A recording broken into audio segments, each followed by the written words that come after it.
Ryan Reynolds literally killed someone on his set. They decided to have her do a stunt without a helmet. Stunt woman lost her life while filming a motorcycle scene for Deadpool 2. After a stunt set, you was gone through a window, severe injury. I guess they wanted to sweep this one under the rug. I just really want people to know, like, that wasn't supposed to happen, and so sorry. Ryan Reynolds is obsessed with the Deadpool franchise. It is his baby and he would do anything to protect it. There's literally nothing that means more to him than Deadpool, which is why when someone died on his set during an accident that was horrific and could have been avoided, they're going to do everything they can to protect this movie at all cost. So let's get into it.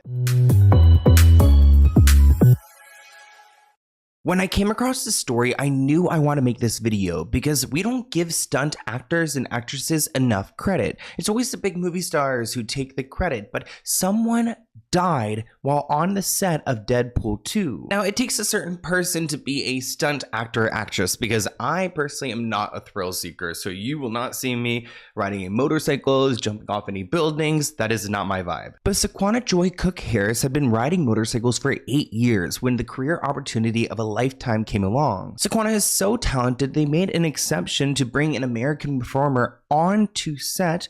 It stars, of course, Ryan Reynolds and a bunch of other Canadian people, and they brought her all the way from Brooklyn, New York to Vancouver. According to her website, Sequana received her racing license in 2013 and began racing in 2014. She described herself as the first African-American woman to compete in an American Motorcyclist Association sanctioned event. So she's really into the lore and the niche of it, or she was. The stunt performed on a much powerful motorcycle than what she raced on the track while doing Deadpool 2, and this was her first job in film. Now, Sequana, who also went by, I believe, Joi, which is her middle name, and SJ, had died on set of Deadpool 2 after a scene involving a motorcycle went very wrong. Witness told the outlet that the stunt woman lost control of the bike during a stunt, jumped a curb, and crashed through a plate glass window at Shaw Tower. She was reportedly treated by an ambulance personnel, but police said she died on the scene. According to the news, she narrowly missed 2 pedestrians when she lost control of the bike. What's unfortunate is that this was after 4 attempts at already doing the same stunt, and they were successful too.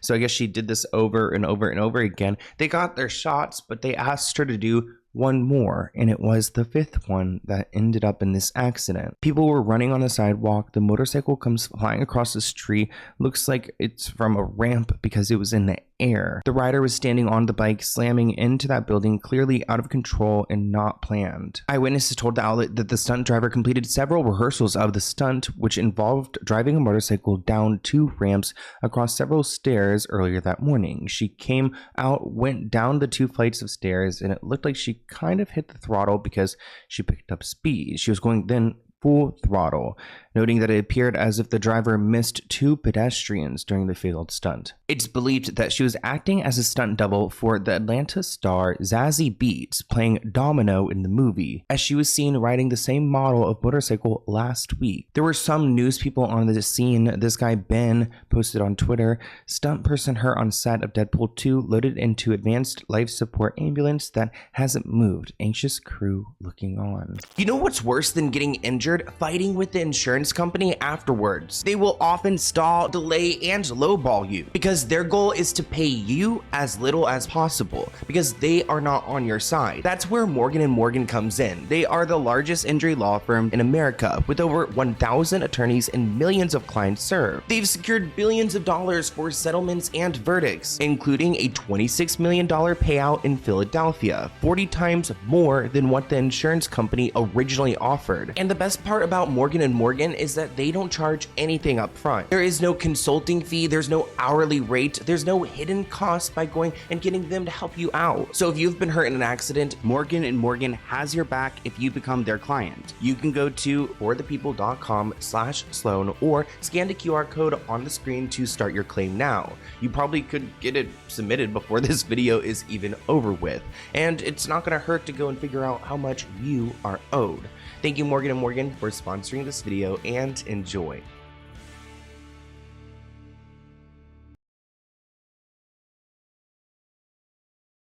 Now, this guy Nathan, who works on the 7th floor of the building that I guess she crashed into, said he watched rehearsals for the stunt outside the center. This stunt woman had been riding the motorcycle down a set of stairs from the center and had stopped when she reached the street. But on the occasion when the accident happened, the driver appeared to pick up speed, cross the street, and swerve to avoid the pedestrians before disappearing from view. So that's why she would have crashed, because she was avoiding these pedestrians. Another witness said that she had walked into a Starbucks next door where the accident happened, which I'm guessing, are there just a bunch of like pedestrians in the middle of this like dangerous vehicle, like stunt? Vehicular, whatever you want to call it, motorcycular. I mean, they're doing this stunt in the middle of a city and there's a bunch of pedestrians, and like our girl had to go and swerve them, which is what caused this accident. And this woman said that she heard the loud crash. She ran outside and saw a glass falling on the body of the motorcycle driver. Keep in mind, the Sun Vancouver reported that this happened at like around 8 a.m. So people are going to work, they're going to their Starbucks. Like, how busy was this city whenever this happened? This was her first film as a stunt performer, according to Deadline, which she was reportedly not wearing a helmet during this scene because her character does not wear a helmet. We've obtained the police radio dispatch made after a stunt woman lost her life while filming a motorcycle scene for Deadpool 2. After a stunt set, has gone through a window.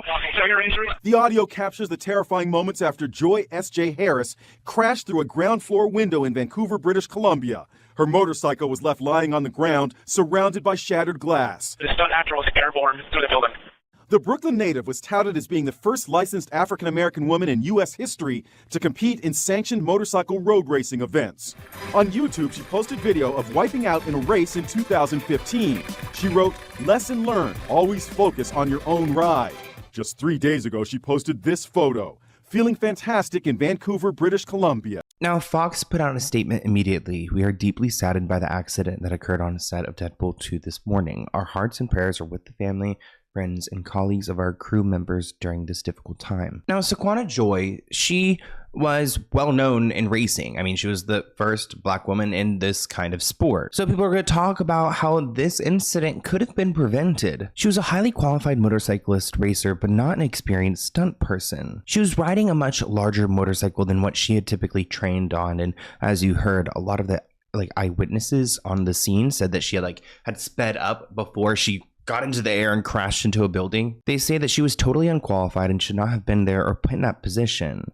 Shaquana Joi Harris had never been in a film or done any kind of stunt. She just liked to ride motorcycles and road race. Also, it reminds me of that clip we played where she says she learned a lesson. You have to focus on your own ride. Imagine she having to do such an intense stunt and then have so many people around her, she could easily lose focus. Now, this guy Steve, who's part of the Stuntmen's Association, said that because she's a racer doesn't mean she's a stunt performer. She doesn't understand this world. Racers learn how to move quickly and avoid crashes. Stunt performers learn how to craft stunts that often emulate dangerous situations, but they also learn how to abandon those situations before it becomes fatal, which sounds so scary. Shout out to all those stunt actors out there. Some believe that she was actually hired because of her ethnicity, because she's Black, and because there's not a lot of stunt performers who are Black and can ride motorcycles like she can. A lot of times they do this thing they call painting down, where they darken people's skin. I feel like I know the word for that. It's called blackface, right? Blackface. Either way, they want to hire her because, she's the real deal. But there's a problem here. There's a lack of representation in Hollywood. I think they wanted to believe that she also was a performer, but also did not consider that she's now doing this first stunt on her first film ever, which is a crazy high budget film. One stunt coordinator who spoke with a Deadpool 2 crew member says producers risked her life by wanting this character to have a racially correct double, which I can understand why you would want your stunt actor to be the same race as your main actor, but the producers put pressure to have somebody of the same sex and ethnicity in the position that wasn't qualified to be in. The stunt coordinators caved to the pressure. All the stunt people could do was take it to their higher ups. They're going to follow the chain of their command. Unfortunately, she wasn't the only stunt person to die that year. In July, a stuntman, John Bernecker, died after falling on the set of The Walking Dead. That is so scary. Like, what kind of fall did he have that he died? A lot of people felt like production did not invest in safety. Like, create a helmet that has hair coming out of it if you don't want the character to wear like a helmet. You know, you got to protect your stunt people as well. A stunt person who trained with Joi Harris said, "I cringed every time that she went out. Like, is she gonna crash?" They said, and they ended up leaving the film after producers failed to listen to their concerns. They said they were warned, yes. According to the crew, it turns out that she was actually the second choice for the stunt because the first hire struggled on the motorcycle. You guys did also have a very tragic thing happen on set. How did you handle that and come together as a cast? It really rocked our boat, and still is. It changed a lot in our production, changed a lot in the film.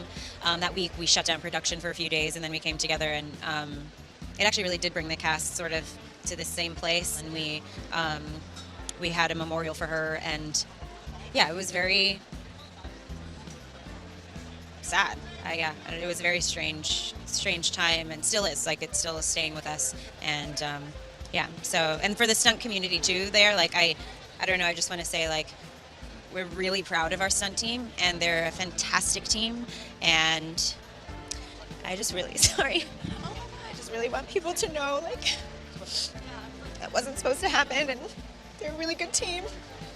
So sorry. Good. I hate to make you No, mad. it's okay. But it is. It's this. You forget that there are people behind the scenes doing things, Yeah. you know, and it is such an important work. And they just mean a lot. So it's been, yeah.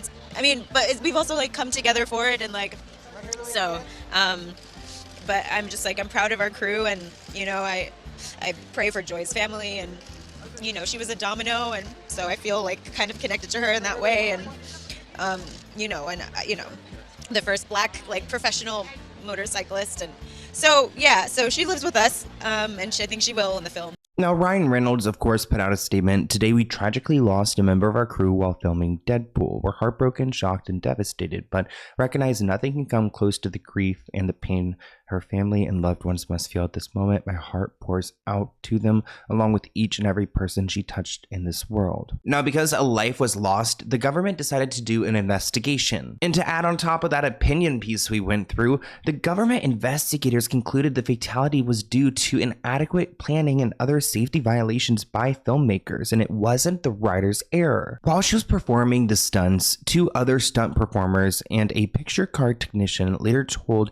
an organization that they had observed that she was grabbing or stabbing the front brake on the transition ramp over the stairs, making the Ducati unstable. A second transition ramp was added to allow her to have more space to brake safely. At 8:14 a.m. on August 14th, 2017, she was inside the Vancouver Convention Center's front doors preparing to do the staircase stunt. When the crew called action, the stunt performers began to walk around outside the convention center. She rode the Ducati through the doors and narrowly missing a stuntman outside, causing him to drop an ice cream cone as for what the script called for. Also, am I saying Ducati right? I feel like I always mispronounce things like this.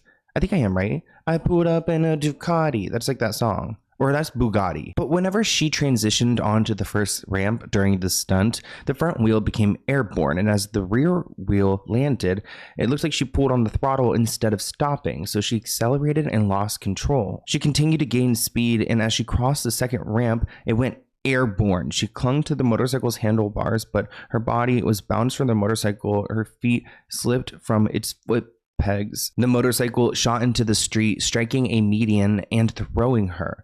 She hit 3 branches outside of this tower before crashing through one of the glass-plated windows and striking her head against the window frame. Ouch. So nothing really threw her if she went through a tree. Then she went through a glass building. I mean, I'm sure if you've been to a city before, you see these buildings have like glass walls and you're kind of like, oh, why is it like glass? Like, can't people just break in? It's really hard to break those. But if you're throwing a full-size person at extremely fast speed at this window, then I guess it can break. And it looks like this is where the curb where she had like flung off, and that's the building she had gone through. And actually that glass doesn't look as hard to break as I thought, but imagine she hit her head on one of those frames. Oh, poor woman. Paramedics arrived around 8:23 a.m., but at that point she had passed away. Now, how did we let this slip by that a stunt person died on the set of Deadpool 2 because she wasn't wearing a helmet? Who approved that? Like, it's actually mind-boggling reading through the articles because I don't recall any of this coming out or anyone really talking about it back in 2019. But yes, essentially, I guess they wanted to sweep this one under the rug because, yes, someone did in fact die trying to perform a stunt. Now, this person was a very trained motorcyclist. That is not what the issue was here. This all had to do with safety and precaution. And I'm not saying it's all Ryan's fault, but when we look at who directed the film, so I'm looking at you, David, and Rhett Reese, and Paul Wernick, and Ryan Reynolds, why would you ever allow for someone to do a stunt like that without the proper safety protocol? So the employer is at fault here. Quote, the employer failed to complete important health and safety documentation, including a stunt safety inspection checklist and a production activity notification checklist as required by its own health and safety program. Crew members for the sequel said producers put pressure on her, who had raced professionally but never worked on a film, to perform the day's stunt and to be a stand-in for this main actress, Zazie Beetz. Two makeup artists later told investigators that the wig she wore would have hidden safety headgear from the camera and that she was not wearing a lanyard to pull either of the two kill switches in case she was ejected from the vehicle, or the motorcycle rather. So there's like, I guess kind of like, it reminds you of like a treadmill. Like, you know, when you're on a treadmill and you got the red thing and it pulls off and you just stop abruptly. I'm assuming that's kind of what the kill switch would be in this situation. Deadpool was released in May 2018 and went on to gross $785 million. And the movie does include credits, a dedication to Joi Harris, who also went by Joi. Half these articles were calling her Joi. So at least they did give her a little shout out. It's the least they could do. And of course, the family is going to take Fox to court over her passing. Now, the amount of settlement was not disclosed, but it looks like they settled rather quickly, which in my opinion just shows that they probably did pay them a hefty amount to try to, like, you know, keep them at bay. But it's so unfortunate that their family member had died. Another source with knowledge of the settlement confirmed that the matter had been handled successfully. It's been resolved, which I'm sure Fox really doesn't want that bad press, that bad news. So they're going to probably pay up a lot just to quiet everyone. A stunt performer said, I think that Joi's family deserve a large settlement, but how do you put a price on your daughter's head? No money in the world is worth what happened. Her death was senseless and could have been avoided. I'm glad the family got something. This should have never happened. An attorney for the family said that unfortunately, Sequana, Joi's mom, lost the only person in this world who was there for her. Her husband had died a few years ago. It's a very sad situation. Now, I found this TikTok I want to play for you guys. A stunt double was killed in Deadpool because Ryan Reynolds and crew decided she should do the stunt without a helmet, and they stopped the family from suing the Deadpool franchise. But Ryan Reynolds and Blake Lively and Jenny Slate think it's okay to sue someone over being nice and calling it. So, yeah, it seems like whenever you get into trouble, every skeleton in your closet's going to come about. I just saw a video about someone dying on the set of Deadpool. Now, they settled out of court. They were not sued because the movie company, I think it was 20th Century Fox, they decided to settle with the person who was going to sue them because they literally killed an African-American woman on set because they decided to have her do a stunt without a helmet. Ryan Reynolds literally killed someone on his set. And he literally thinks that his wife, who you can see in video footage, is definitely not being harassed in any way, shape, or form, has the right to sue another movie company and producer and director. Like, dude literally killed someone. They settled and paid her family out of court so that it wouldn't get public attention. This person commented, now, wait a minute. Alec Baldwin was dragged for a loaded gun that was a prop. He was the, well, he thought it was a prop. He was the actor. Why isn't Ryan being dragged the same? He made a corporate decision. Another person added, it could be that good PR team he's got working for him. Another person writes, if it's true, this would be black victim number 3 of Ryan Reynolds that we know of, after the gay black makeup artist and Jamie Heath. Another person writes, heard someone died shooting Deadpool. They made the story disappear just like they tried to make JB disappear. Another comment reads, it's crazy. Cases like this one should automatically go to court. They let unresponsible criminal people get away with this accident, and it was the only one. Now, it looks like Deadpool 2 was fined nearly $300,000 for safety violations.